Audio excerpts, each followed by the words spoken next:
Bon dia. Ara m'acaben de notificar l'arxiu d'un procediment penal contra dos autònoms, contra dos homes que portaven la furgoneta carregada de coure, ara que està de moda això del robatori de coure.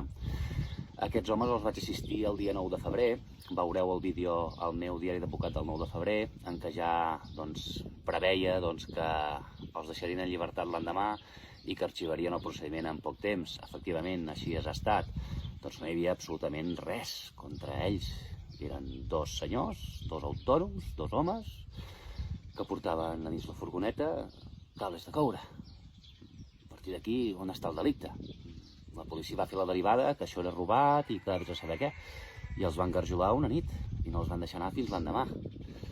Doncs els pobres senyors Abderra i Hamtou, no són els noms reals, però són semblants als reals, els van passar una nit a la garjola. Segurament si s'haguessin dit Jordi, Josep, Joan o Pere, jo no crec que els haguessin detingut.